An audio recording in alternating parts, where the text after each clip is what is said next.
Susumu Ishitani was a 13-year-old middle school student in Nagasaki on August 9, 1945. Up until that day, his life and school experiences were fairly typical for a Japanese boy of that era. You see, when I was young, before the war started, I wanted to be a painter, and next I wanted to be a historian, because I was so much interested in reading story and so on.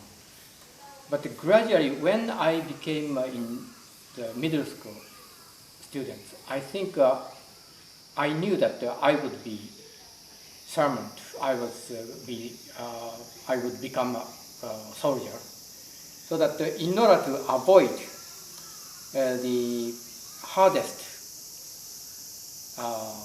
life by being a soldier, I wanted to become an officer, and if possible, maybe the Navy is the easier way rather than in the army. But of course, I mean, we have to compete in this, you see. And my father's brother, elder brother, used to be the so-called very high top officer in the military. So I wanted to become like him, He was a kind of hero for the young boy at that time. And even though we are Christians, nobody really asked whether this was the right thing to be or no. And we took for granted that Japan is doing the right thing for the world. And we need to be a soldier or in the army and to let Japan win so that the righteous thing will prevail all over the world. And we thought that as a Japanese, since I was born in Japan, I have to devote myself to this cause. I think maybe I was too young to have an imagination that how would society can exist in peace. Always there was a kind of story of glory, of winning the war, and so on, you see. So that it was very difficult to imagine how the nations can live in peace. So that we never thought that the war was over, because we know that Japan was gradually getting into a difficult situation. And some of the teachers who taught so-called moral, dotoku in the class, they brought a kind of a sponge-like ball, and now the pressures of the U.S. military or Allied military is coming very close, and we are getting tight and tight. Now we are Japanese territory is getting, smaller and smaller.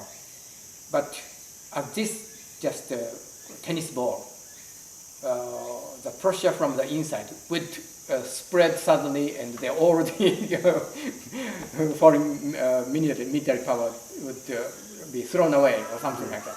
That kind of explanation was given to the seventh grade, eighth grader. Many Mitsubishi factories were bombed. They were very much afraid that they would be attacked. So that the factories wanted that the school should prepare some facilities to let the students, younger students, to work there. So my high school had also gymnasium in which they brought machineries, and we were taught how to run it. But on the first day when we started running, there was an air raid, and then we had to go back home. And that was the day the A-bomb dropped. So we didn't really move the machinery at all at the school. Since there was an announcement of the air raid, the school teachers ordered us, all the students, go back home. So we went back. I think it was maybe we arrived about 10:30 or 10 o'clock. We arrived home. And I lived at that time already. My mother and my younger sister and my elder brother were out of the city because we knew that the Nagasaki might be attacked any time. So that only my father and my eldest sister and myself were in Nagasaki city. So, and my eldest sister was at home at that time, and my father was in the school, and my sister and myself were about to prepare for lunch. It was a little around 11 o'clock. And but because of the shortage of food, always we felt hungry. So that I suggested, I feel very hungry. So that shall we have something? Of course, the food was very much short at that time. But anyway, my sister said, "Well, we would make something." And she stood up and she stood in front of the sink, and there was a sound of a buzzing sound in the air, and immediately my elder sister said that, "Well, that is B-29." She could recognize, and so we have to go to the shelter immediately. And I said, "Well, since Nagasaki hasn't been bombed so badly, and just a slight, they just came, and there'll be nothing. We'll be all right." And on the instant I said it, there was a strong flash, you see. And it was so bright, I felt that I could hardly keep my eyes open, but I dashed out of the kitchen. And the air raid came from the left-hand side. I was facing my sister. She was working in the sink, near the sink. And I called, "Sister, come on!" I just dashed out of the kitchen and went to the corridor and went to the outlet of the house. And my sister followed me, but I didn't know whether she followed me right at that time. But before I went out of the house, I heard the strong sound of wind coming, and screams and the blasts, so that I thought that maybe it's dangerous to get out. And I flattened myself on the floor and covered my eyes and the ears, and opened my mouth to maybe to breathe. We are told to do that kind of things, and raised my belly a little bit apart from the floor, so that it will not be shaken badly at the time of the bomb. So we did it, and I did it, and I waited. And I thought that, well, maybe I might be dying here. But suddenly, at that time, I felt a very strong sensation of warm electricity running all through my body. And I felt, oh, God will help me. So I didn't fear so much. But, I don't know whether this is a kind of sense of numbing but anyway, I was able to concentrate that God will save me this time. And then I heard some sounds of things coming down and screams of the people. But I didn't feel any, heat of fire nearby. So I said, well, maybe my house was not burned. All right. And then after a while, I opened my eyes, but I was just, I saw dust coming out. I couldn't see anything. And then I covered my eyes again with my hands and waited. And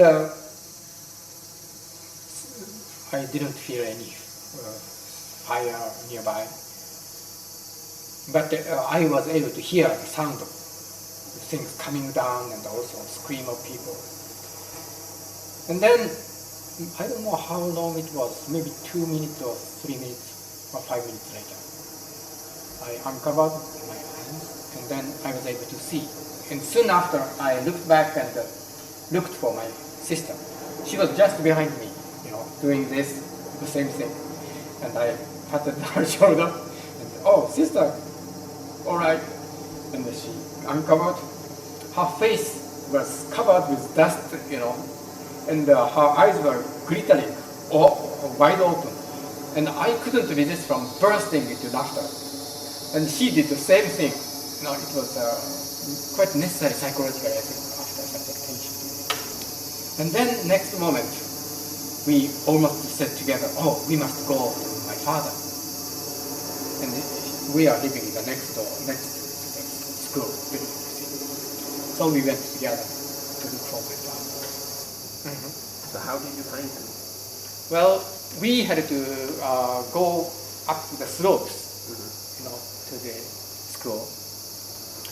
And then I saw the roofs and window panes were smashed into powder, and the roofs are coming down of not only my houses but also school buildings. But as soon as I went to the top of the hill where the school stands, I looked at the harbor and the city. The many places are in fire. But nearby my house, there wasn't no fire at all. And I was astonished to see the gas tanks on the opposite side of the harbor bursting, and the fire was spreading gradually. And then, I had to dash to look for my father.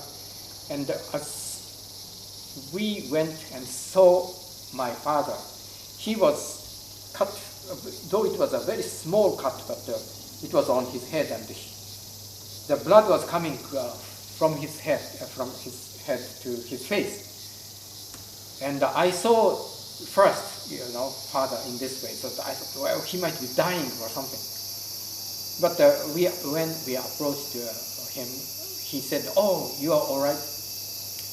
I'm just sick, so it's all right. And, don't worry."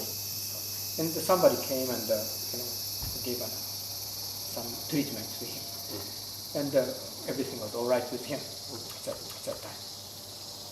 But many people were around there, and some of the people had scars, and especially with the window panes, the glass were it hurt some of the bodies. Mm-hmm. And one young person who was a very strong person had a very big triangle glass pane thrusting his arms, and he wasn't able to take out by himself. So he asked some people, "Well, I would stand still so that please hold my shoulder," and then somebody was trying to. So there were two people holding him, and two people, thrusting this window on the pane. It was a very big one. Mm-hmm. And we were astonished watching, how it could be taken out. And they took some time, very difficult time, and they put all forces, and then finally they succeeded, and the blood came. And that was very shocking to me to see. Mm-hmm. But otherwise, the people were not so seriously wounded or burned, as far as we observed at that moment on the campus. But gradually many people came from the area where burned or badly damaged. So many people came, and after maybe hour or 2 or 3 hours, the playground of the school were covered with dead body and also the people who are burned badly. And there were some medical doctors and nurses came out also from this hospital nearby. We did not know anything about the radioactivities. So that even though we had some effects because of the radioactivities, when I think of myself, I also got blisters all over my body. You see, a very strange shape, and look like a pancake and much bigger originally. And also I felt some breathing and breathing out somewhat difficult for some time, and felt as if oxygen was lacking in the air. And also sometimes when the school started, when we were told to stand up and listen to the teachers say, I fainted sometimes. Maybe the blood was not ordinary, normal. So you were weaker than usual. How long did that last for? The blisters were... Oh, blisters were just 1 year. Maybe it lasted maybe 3 months or 4 months. And also gland swollen, for pain, like that. And your sister had the same problem? My sister, I don't know. Maybe not, I don't know. We didn't talk about that kind of things, you see, at that time. Did she have blisters also? No, she didn't have. But she was affected more, I think, than I did. She got tuberculosis later on. The events of an instant left survivors of the bombing faced with unimaginable horrors and widespread death and destruction. Japan's surrender brought them face to face with their former enemies and questions of democracy and values as they set about trying to rebuild their lives, as Professor Ishitani explains. Well, it took a long time before my classes. You see. And there was no way of schools letting us know that the school classes started. So, but because the Japan was defeated and the U.S. forces came ashore, and I lived very close to the military campus. My father's school was taken over by the white soldiers at that time. And the boys' high school of the Catholic were taken by the black soldiers. It was a segregated time at that time in the military. And even sometimes at midnight there was shooting between the black and white soldiers. We were astonished, why, we thought that they were fight, they fought for the cause of the nation together. And in my school, my father's school, where the white soldiers were living, I was living next door to them. And so every day I met them, and some of them became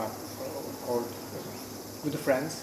Every day they come out at certain time, and then we would go.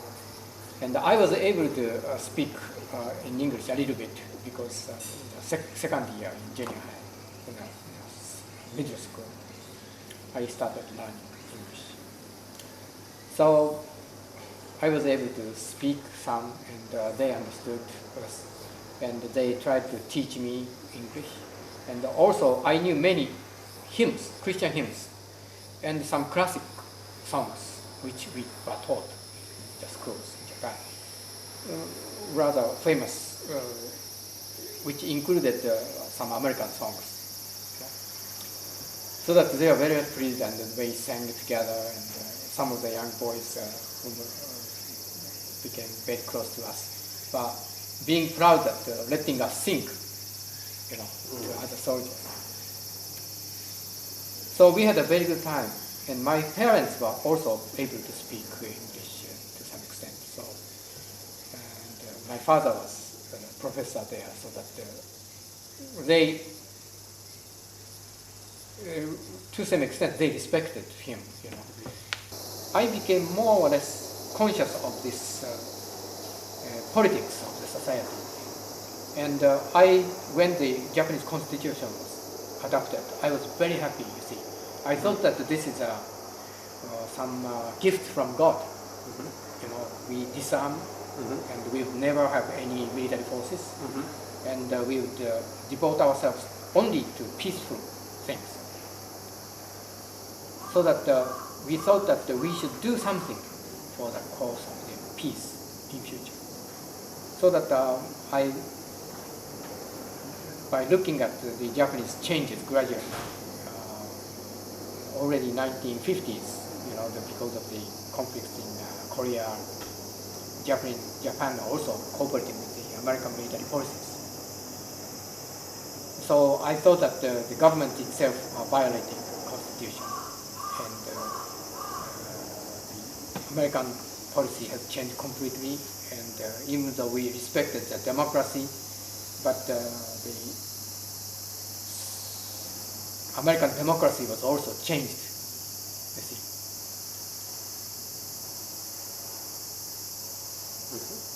But I was able to meet lots of good American individual people. And also some of the Quakers came to Japanese Quaker meetings. And then even they asked forgiveness for what the American did by bombing and used firebomb in the area where ordinary citizens are living and so on, you see. And they asked forgiveness even in tears. We are really shocked. We knew already by that time that Japan did such wrong things, and we are defeated. And the defeated had nothing to justify ourselves. And the surrender, we were surrendered. And winners are always proud, and they have a right to say what they have done was always right. But some of the individual Quakers came and they really asked forgiveness. And I felt that maybe we were in a position to ask forgiveness. You see, so that I started, whenever I meet Korean people or Taiwanese people, I started asking forgiveness because I thought that this kind of personal feelings of hatred or fear has to be dissolved by somebody taking initiative first, you see. So in order to create peace, I think somebody has to start.